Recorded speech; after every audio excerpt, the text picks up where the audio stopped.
सदिशों का गुणन। आज हमारा विषय है सदिशों का गुणन।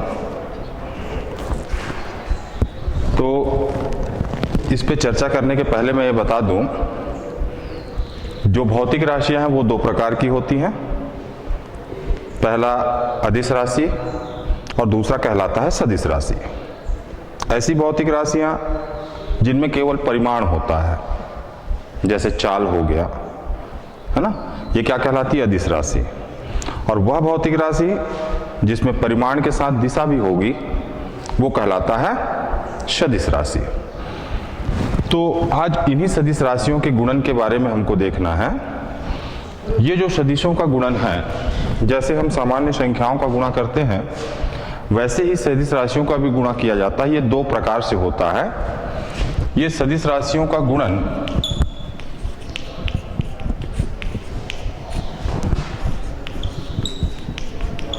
अगर देखोगे तो ये दो प्रकार से होगा। एक कहलाता है अदिश गुणन और दूसरे को कहते हैं सदिश गुणन। ठीक है। आज हमको दो सदिशों के अदिश गुणन के बारे में चर्चा करना है। राशियों का, सदिश राशियों का अदिश गुणा किस प्रकार से किया जाता है। तो इसके लिए सदिशों का अदिश गुणन।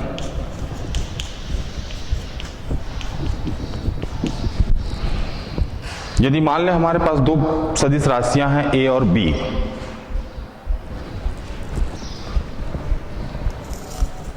जो क्रमशः रेखाखंड ओ ए और ओ बी से प्रदर्शित है।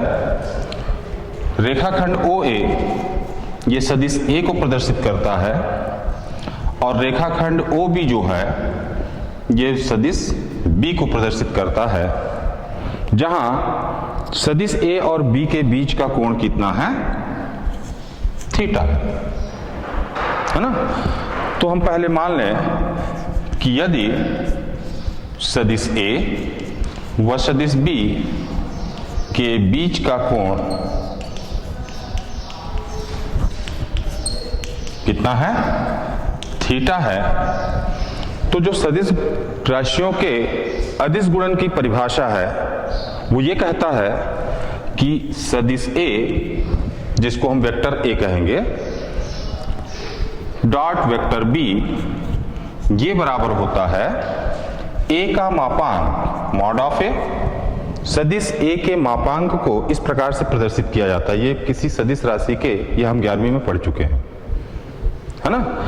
ए के मापांक को प्रदर्शित करने का तरीका या निरूपण का तरीका ये होगा गुणित वेक्टर बी, सदिश बी का मापांक गुणित कॉस थीटा। ये सदिश गुणन के अदिश गुणन की, सदिशों के अदिश गुणन की परिभाषा होगी। क्लियर? यहां पर ए का मापांक, ये बी का मापांक, इसको निरूपित करने का एक और तरीका होता है जिसमें हम सदिश ए का मापांक सिंपल हम ए से प्रदर्शित करेंगे। अगर ये सिंपल ए लिखा है साधारण तरीके से तो वो सदिश ए के किसको प्रदर्शित करेगा? मापांक को, गुणित बी का मापांक बी गुणित कॉस थीटा। कुल मिलाकर दो सदिशों का अदिश गुणन सदिश ए डॉट सदिश B, vector A dot vector B बराबर होता है मॉड ऑफ ए गुणित मॉड ऑफ बी गुणित कॉस थीटा, या फिर ये कहा जाए A into B into cos theta, है ना। यहां पर देखोगे तो एक नई चीज दिख रही है। ए क्या है? सदिश का मापांक, ए सदिश का मापांक, वेक्टर ए का मापांक। बी क्या है? वेक्टर बी का मापांक, मतलब ये भी नियत राशि है, ए भी नियत राशि है। कॉस थीटा, थीटा क्या है? दोनों सदिशों के बीच का कोण। तो किसी निश्चित कोण के लिए कॉस थीटा का मान भी कैसा होगा? नियतांक होगा। तो इन तीनों नियत राशियों का अर्थात अचर राशियों का अगर गुणा करेंगे तो ये कैसी राशि मिलेगी? अदिश राशि मिलेगी। कुल मिलाकर हमको निष्कर्ष मिल रहा है कि यदि दो सदिशों का हम डॉट प्रोडक्ट लेते हैं या अदिश गुणन लेते हैं तो हमको कैसी राशि मिलती है? अदिश राशि मिलती है ना। और इसी कारण चूंकि दोनों का अदिश गुणन हमको एक अदिश राशि मिलती है, इसलिए इस गुणन को हम सदिशों का अदिश गुणन कहते हैं या इसको बिंदु गुणन भी कहा जाता है। बिंदु गुणन क्यों कहते हैं? देखो थोड़ा सा इसमें ये सदिश है, दोनों के बीच में जो डॉट लगा है, इस डॉट का अपने आप में बहुत महत्व है, समझ रहे? अगर दो सदिशों के बीच में डॉट लगा है तो वो उन दोनों सदिशों के अदिश गुणन को प्रदर्शित करता है।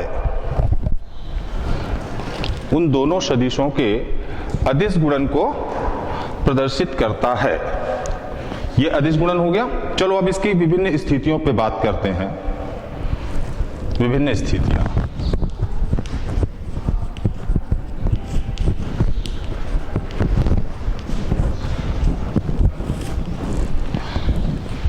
पहली स्थिति, यदि दो सदिश हमारे पास हैं और दोनों के बीच का कोण थीटा बराबर 0 अंश हो। यदि थीटा बराबर कितना हो? 0 अंश,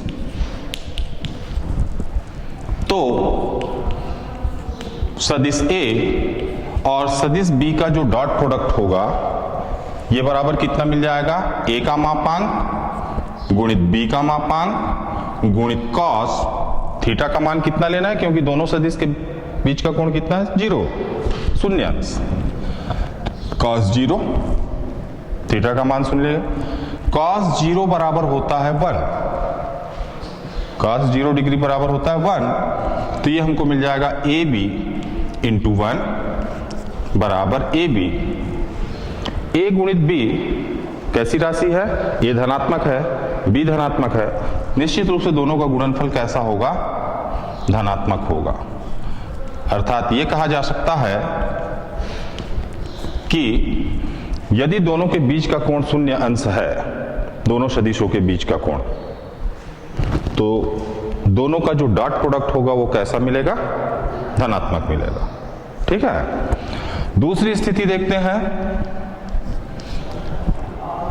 कि यदि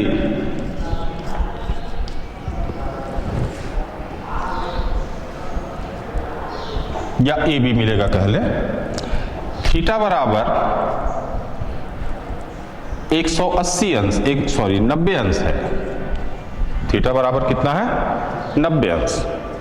तो जब थीटा बराबर 90 अंश लेंगे तो हमको दोनों सदिशों का डॉट प्रोडक्ट मिलेगा ए डॉट बी बराबर इस परिभाषा से ए का मापांक ए गुणित बी का मापांक बी गुणित कॉस 90 अंश, और ये मिल जाएगा कॉस 90 का मान होता है 0, है ना। तो ये a इंटू बी इंटू 0 ये बराबर कितना मिल जाएगा? 0। कुल मिलाकर अगर देखोगे जब थीटा का मान हम 90 अंश लेते हैं तो दोनों सदिश राशियों का अदिश गुणनफल कितना मिल रहा है? 0, है ना। तीसरी स्थिति अगर देखें,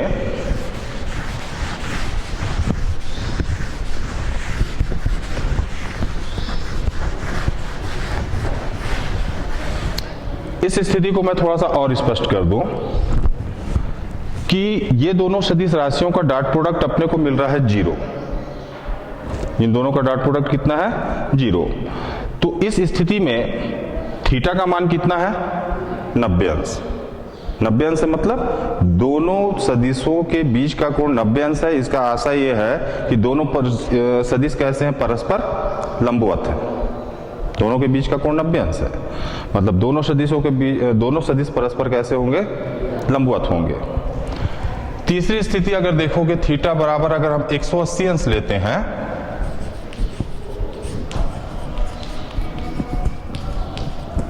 तो दोनों सदिश का जो डॉट प्रोडक्ट होगा ए डॉट बी बराबर हो जाएगा mod of A into mod of B into cos theta का मान हम कितना ले रहे हैं 180 अंश, ये बराबर 180 अंश।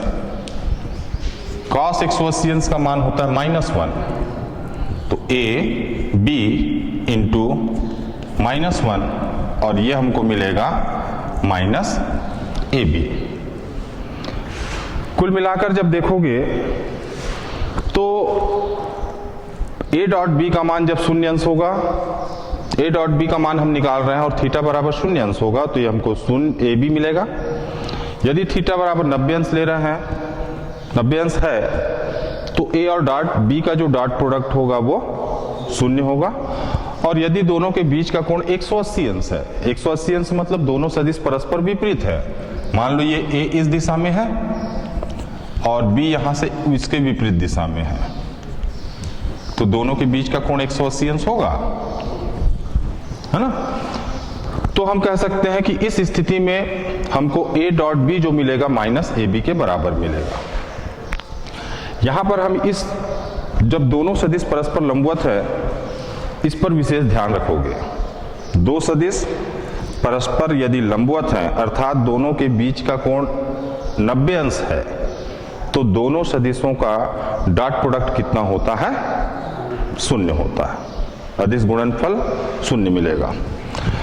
इसके अगर हम एक आध अनुप्रयोग पे अगर बात करूं, जैसे अपन को मालूम है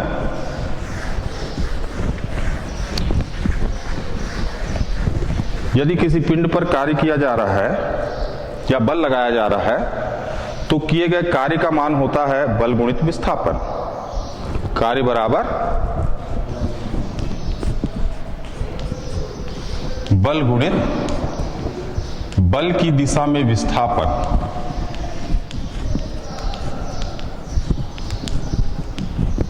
ये होता है ना। यहां अगर देखोगे तो बल कैसी राशि है, सदिश राशि है। विस्थापन कैसी राशि है, सदिश राशि है। हम मान लेते हैं किसी पिंड पर या किसी वस्तु पर लगाया गया बल जो सदिश राशि के रूप में हम बल F के द्वारा प्रदर्शित हो रहा है, जो रेखाखंड OA से प्रदर्शित है, और उस वस्तु पर का विस्थापन अर्थात विस्थापन सदिश D ये रेखाखंड OB द्वारा प्रदर्शित हो रहा है। मतलब किसी पिंड पर लगने वाला बल F है और उसका विस्थापन कितना है, वेक्टर D है ना। तो कार्य बराबर चूंकि हमको मालूम है बल गुणित बल की दिशा में विस्थापन, यहां से अगर देखोगे इस F का ये जो निकालना है, बल तो हमको मालूम है F मतलब वेक्टर F का परिमाण, है ना। बल के दिशा में विस्थापन जब निकालना होगा, ये बल तो F इस दिशा में है, यहां से इस पर लंब डाले, सपोज हम मान लेते हैं कौन सा बिंदु है M, तो बल की दिशा में विस्थापन कितना हो जाएगा OM। ये बल का इस D का बल की दिशा में विस्थापन, एक मिनट थोड़ा सा फिगर इसमें वो हो गया है, इसको F cos थीटा, एक मिनट चेंज करता हूं ना।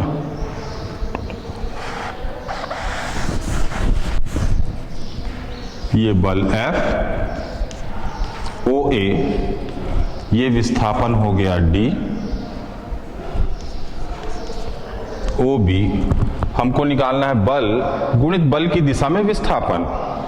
ये विस्थापन है तो विस्थापन जो निकालना है बल की दिशा में, इसको छोटा ले ले, इससे इस पर लंब डाले, मान लो ये बिंदु M है, तो ये तो विस्थापन है, बल की दिशा में विस्थापन, ये बल की दिशा में, तो हम इस विस्थापन से इस पर लंब डाले तो बल की दिशा में विस्थापन कितना होगा OM।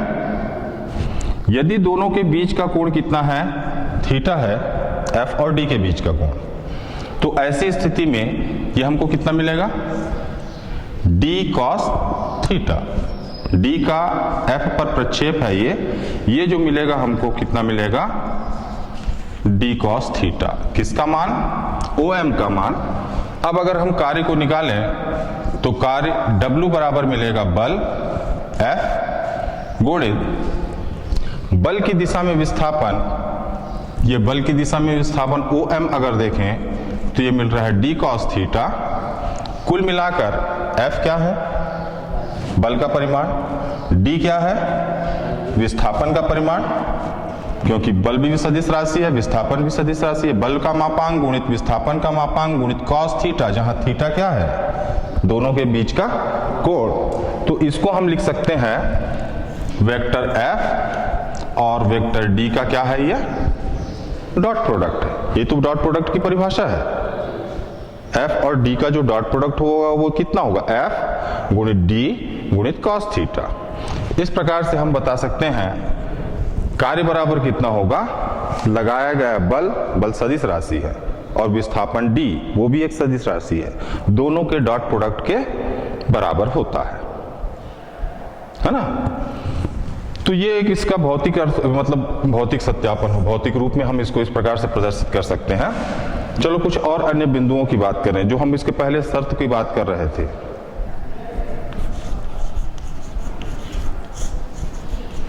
द्विविमीय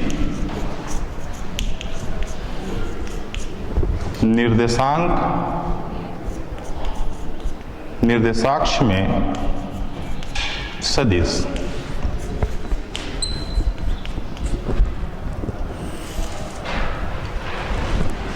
इसको मिटा देता हूं।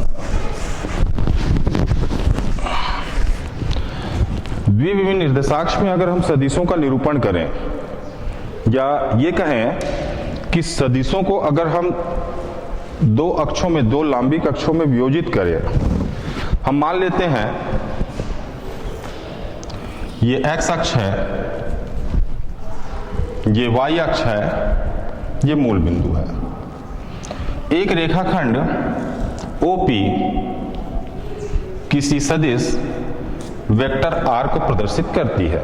ये तो हमको मालूम ही है कि सदिशों को किसी रेखाखंड द्वारा प्रदर्शित करते हैं, जहां रेखाखंड की जो दिशा है वो सदिश की दिशा को, और रेखाखंड की जो लंबाई होती है वो सदिश के मापांक को बताती है, ठीक है ना। तो OP रेखाखंड वेक्टर R को बता रहा है। तो ऐसी स्थिति में P से अगर हम इस पर लंब डालें x अक्ष पर, ये PM, और P से ही y अक्ष पर लंब डालें जिसका आधार बिंदु क्या है N, लंब हो गया PN। तो हम इस वेक्टर R को दो लंब घटकों में जब वियोजित करना होगा तो हम इसको लिख सकते हैं वेक्टर R को, इसका x घटक होगा वेक्टर OM। x घटक कितना हो जाएगा? वेक्टर OM, और y घटक कितना हो जाएगा? वेक्टर ON, ठीक है। इसको मैं लिख रहा हूं वेक्टर OM। सपोज मान लो किसके द्वारा किसको प्रदर्शित कर रहा है? वेक्टर A को। रेखाखंड OM किसको प्रदर्शित कर रहा है? वेक्टर A को। रेखाखंड ON जो है ये प्रदर्शित कर रहा है वेक्टर B को। तो ऐसी स्थिति में हम वेक्टर R बराबर लिख सकते हैं, ये इसके दो लंबवत घटक होंगे, किसके? वेक्टर R के। पहला x दिशा में घटक होगा वेक्टर A, और y घटक कितना होगा? Vector B।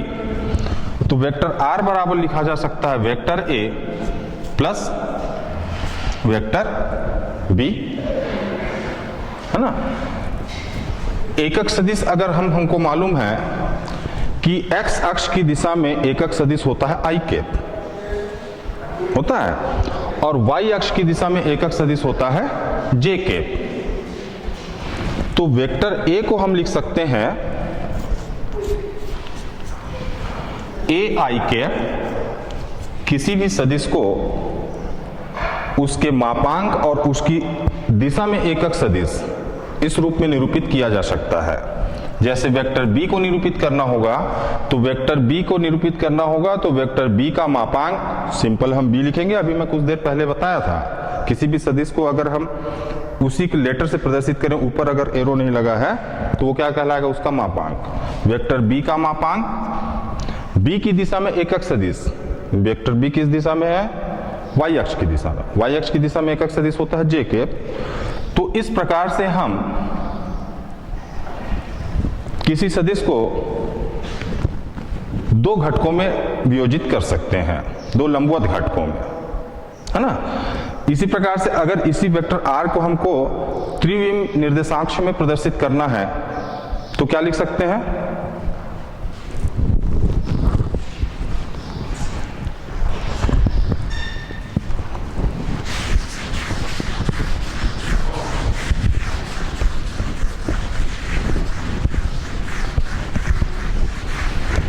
इसी सदिश को यदि हमको त्रिविमीय निर्देशांक में प्रदर्शित करना है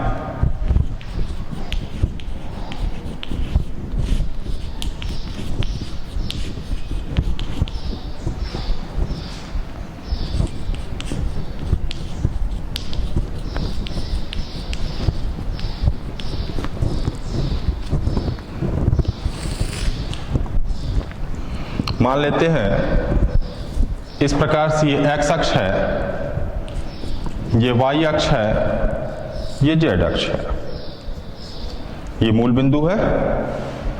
रेखाखंड OP, इसको थोड़ा सा इधर कर देता हूं, ये z अक्ष है। रेखाखंड OP जो है किसी वेक्टर r को प्रदर्शित कर रही है।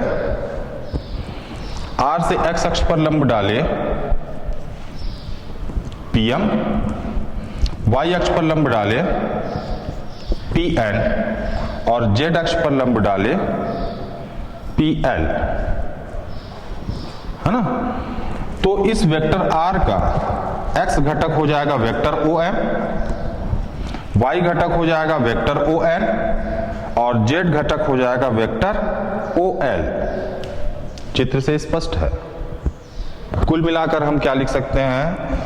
वेक्टर r बराबर इसके तीन घटक, तीन लंबवत घटक कौन कौन से हो जाएंगे? वेक्टर OM x की दिशा में घटक, वेक्टर ON y की दिशा में घटक और OL z की दिशा में घटक।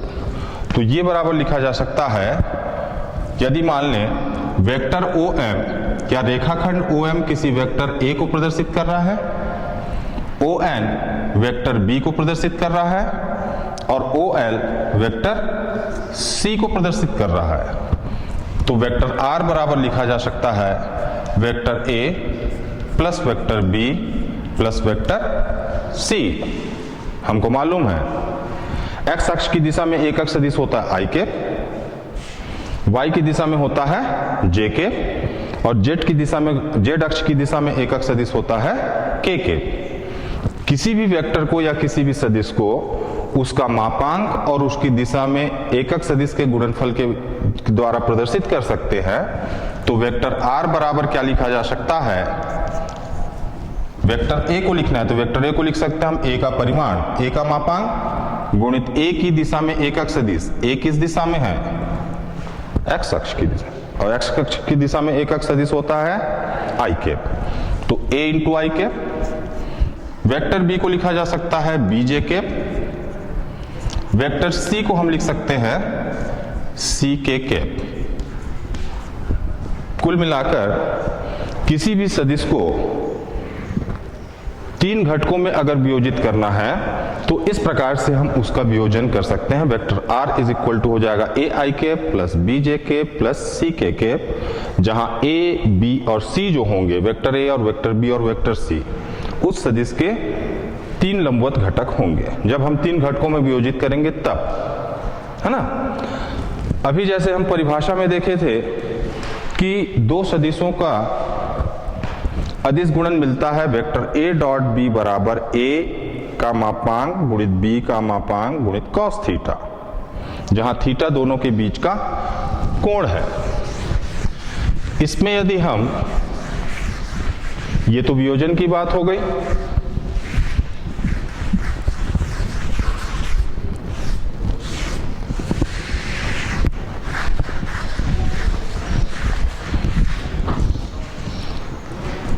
वियोजन के पश्चात दो घटकों में वियोजित करेंगे तो द्विविमीय निर्देशांकों की सहायता से, तीन विमीय में वियोजित करेंगे तो x, y और z तीन घटकों में वियोजित होगा, है ना। आगे अगर हम देखें कि अगर हमको सदिश दिया हुआ है, फिर से वापस उस बात पे आ रहा हूं, तो अगर दो सदिश हमको दिया है जो वियोजित रूप में दिया है, पहली बात तो ये हमको मालूम है कि यदि वेक्टर ए व वेक्टर बी के बीच का कोण थीटा है तो परिभाषा से हमको मालूम है वेक्टर ए डॉट बी बराबर होता है A into B into cos theta. ये एक चीज थी, ये इसकी परिभाषा से है। अगर ये दोनों सदिश हमको वियोजित रूप में दिए हुए हैं और हमको दोनों सदिशों का डॉट प्रोडक्ट निकालना है, तो ऐसी स्थिति में पहले हम एक अन्य चीज को देख लें कि लांबिक एकक सदिशों का डॉट प्रोडक्ट कितना होता है। तो उसके पहले हम ये देख लेते हैं लांबिक एकक सदिशों का अदिश गुणन।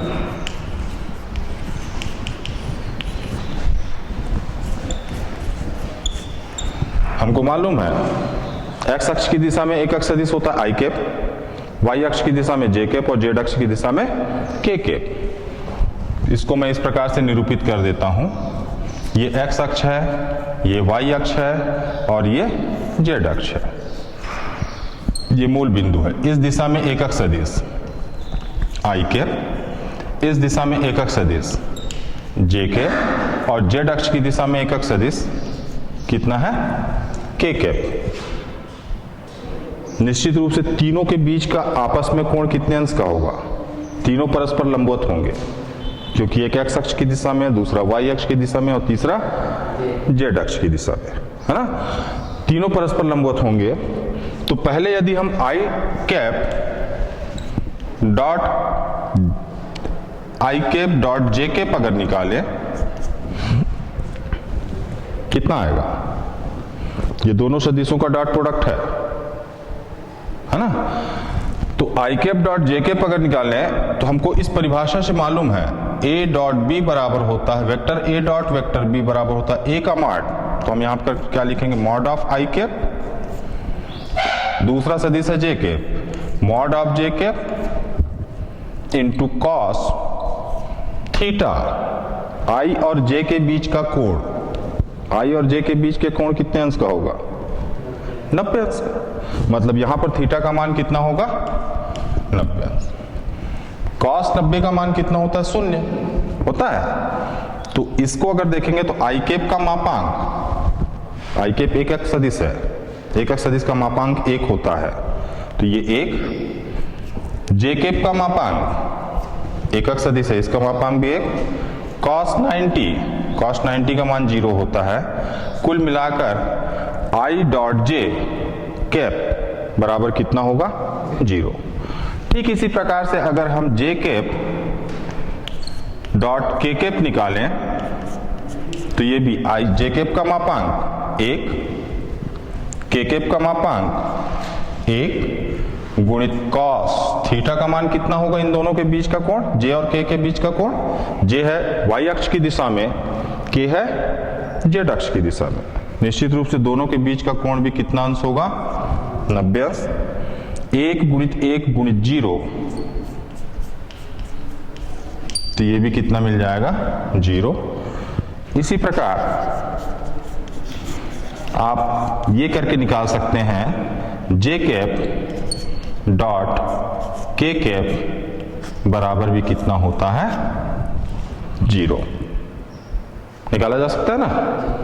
तीसरा जो चीज है, कुल मिलाकर अगर देखोगे कि अगर लांबिक एकक सदिश है, 3 तो लांबिक एकक सदिश है, आई कैप, जे कैप और के कैप।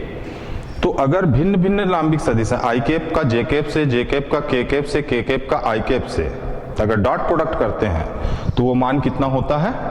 0 होता है ना। आगे अगर हम ये देखें,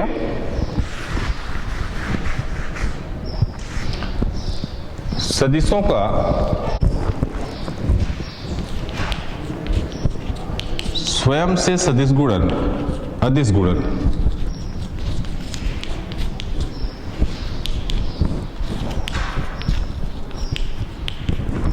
यदि मान लें वेक्टर ए है, ये ए कोई वेक्टर दिया है, उसका यदि हम उसी से स्वयं से डॉट प्रोडक्ट लें तो किसी भी सदिश का, सपोज मान लो ये एक वेक्टर ए है, इस वेक्टर ए का स्वयं से बनने वाला कोण कितने अंश का होगा? ये एक सदिश ए है, ए का अपने से बनने वाला, स्वयं से बनने वाला कोण तो शून्य अंश होगा, है ना। तो अगर हम ए का ए से डॉट प्रोडक्ट ले तो ए डॉट ए ये बराबर कितना हो जाएगा? Mod of A into mod of A, ये दूसरा सदिश भी है, गुणित कॉस थीटा, क्योंकि किसी भी सदिश का स्वयं से बनने वाला कोण कितने अंश का होगा? शून्य अंश का। थीटा का मान कितना लेंगे? शून्य अंश। ए इंटू ए ये हो गया ए स्क्वायर, कॉस जीरो का मान होता है 1, कुल मिलाकर हमको कितना मिल गया? ए स्क्वायर। तो वेक्टर ए डॉट ए बराबर कितना होता है? ए स्क्वायर। ये तुमको ध्यान रखना है, ये आगे जब हम न्यूमेरिकल यूज बनाएंगे, प्रॉब्लम सॉल्व करेंगे, तो इस तथ्य का बहुत बार उपयोग होगा, है ना। किसी भी सदिश का स्वयं से जो डॉट प्रोडक्ट होता है ए डॉट ए, इसको हम इस प्रकार से भी लिखते हैं, वेक्टर ए का स्क्वायर। इस अगर समीकरण को देखोगे तो इसमें एक एक पद को मैं पहले बता दूं। वेक्टर ए का स्क्वायर, किसी भी सदिश का अगर स्क्वायर लिखा है तो उसका सीधा सीधा अर्थ है कि उस सदिश का स्वयं से डॉट प्रोडक्ट, ठीक। और किसी भी सदिश का जो स्क्वायर होता है उसके परिमाण के वर्ग के बराबर होता है, उसके मापांक के वर्ग के बराबर होता है। तो इससे रिलेटेड, क्योंकि इस बात को मैं आधा छोड़ दिया था, यहां से फिर थोड़ा कंटिन्यू करते हैं। 3 लांबिक सदिश आई जे के कैप है। अगर हम इसलिए आई कैप डॉट आई कैप निकालते हैं, कितना मिलेगा? इस सदिश का इससे स्वयं से गुणा, ये क्या होता है? उसके मापांक के वर्ग के बराबर। आई कैप कैसा सदिश है? एकक सदिश। एकक सदिश है मतलब उसका मापांक कितना होगा? 1। तो आई कैप डॉट आई कैप कितना हो जाएगा? 1 का स्क्वायर बराबर कितना होगा? 1। जे कैप डॉट जे कैप अगर देखें तो वेक्टर जे का स्क्वायर हुआ ना, ये जे का जे से गुणा, अदिश गुणा, तो उसके मापांक के वर्ग, तो जे कैप का मापांक भी कितना होता है? 1। तो 1 का स्क्वायर कितना मिलेगा? 1। के कैप डॉट के कैप, ये भी 1 स्क्वायर इसी प्रकार से थी, ये इज इक्वल टू 1। कुल मिलाकर अगर देखोगे तो जो लांबिक सदिश है आई कैप, जे कैप और के कैप, एकक सदिश, इनका अगर हम डॉट प्रोडक्ट आपस में लेते हैं तो आई कैप डॉट आई कैप होता है 1, जे कैप डॉट जे कैप होगा 1, के कैप डॉट के कैप होगा 1। इसी की जगह एक लांबिक सदिश का दूसरे एकक सदिश से अगर गुणा करते हैं, I cap dot J cap dot K cap और I cap dot K cap, ये आई कैप होना चाहिए था, है ना। ये तीनों का अगर अलग अलग है तो इनके मान कितने होते हैं? 0 होते हैं, ठीक है। कुछ अब इसमें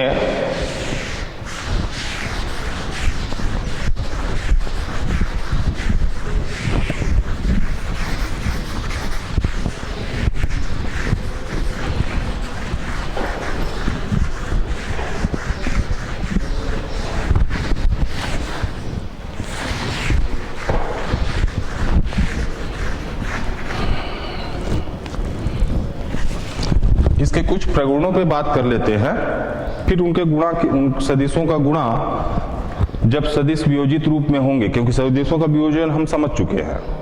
अब अगर सदिश हमको वियोजित रूप में दिया है तो उसका गुणा हम किस प्रकार से करेंगे, है ना, जिसमें हमको मुख्य रूप से मालूम हो चुका है कि I cap dot I cap, J cap dot J cap, K cap dot K cap is equal to होता है 1, ठीक। I dot J dot K dot I, ये इज इक्वल टू होता है 0, है ना। अगर हम इसके कुछ सदिश राशि के अदिश गुणन का अगर हम कुछ गुणधर्म देखें,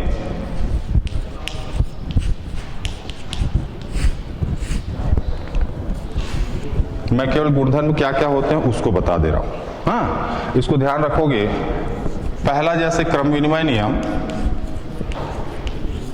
तो सदिशों का जो अदिश गुणन है वो क्रम विनिमय नियम का पालन करता है। क्रम विनिमय नियम क्या है?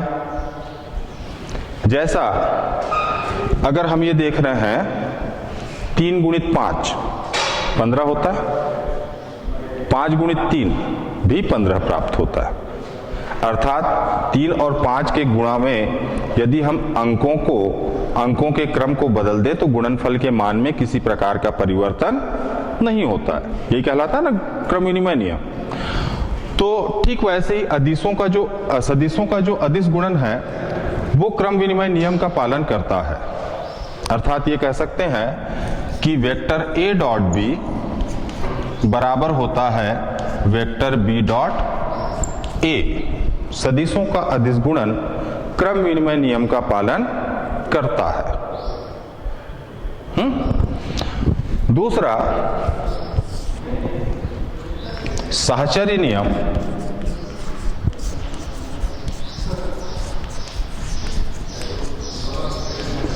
सदिशों के अदिश गुणन का जो साहचर्य नियम है वो ये कहता है कि जो अदिश गुणन है वो साहचर्य नियम का पालन नहीं करता है। अदिश गुणन साहचर्य नियम का पालन नहीं करता है। अर्थात उसको हम इस प्रकार से प्रदर्शित कर सकते हैं, vector a dot b dot c ये बराबर नहीं होता है वेक्टर a डॉट b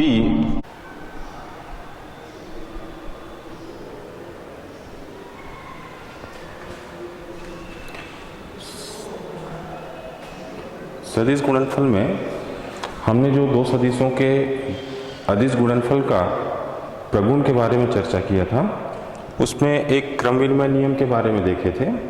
2 गुण और थे, 2-3 गुण वो छूट गए थे, उसके बारे में मैं बता दूं। दूसरा जो गुण है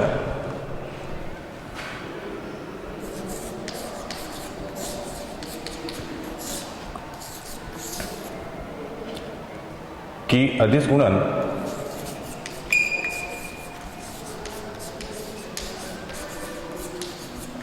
साहचर्य नियम का पालन नहीं करता है।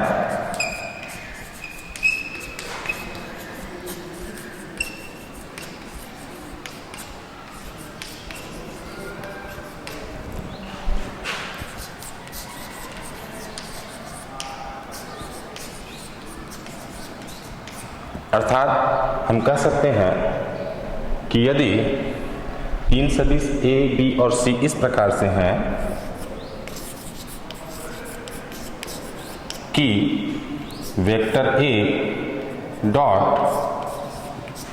b डॉट c जो होगा, यहाँ b और c का साहचर्य हुआ है, ये जो है बराबर नहीं होगा या बराबर नहीं होता है vector a dot b dot c के, जो ये प्रदर्शित करता है कि सदिशों का जो अदिश गुणनफल है वो साहचर्य नियम का पालन नहीं करता है। दूसरा इसी प्रकार से, अर्थात तीसरा गुण ये कहता है कि यदि 2 अचर राशियां हैं m और n, यदि 2 अचर m व n है तथा सदिश a व b हैं, 2 सदिश a और b हैं, तो mn a डॉट b बराबर लिखा जा सकता है m a dot vector a dot n into vector b। कुल मिलाकर जो अचर राशि का है, अचर राशियां अगर 2 हैं तो वो दोनों सदिशों में वितरित हो सकती हैं। चौथा जो नियम है और जो अंतिम नियम है वो बंटन नियम कहलाता है। अर्थात सदिशों का जो अदिश गुणन है वो बंटन नियम का पालन करता है।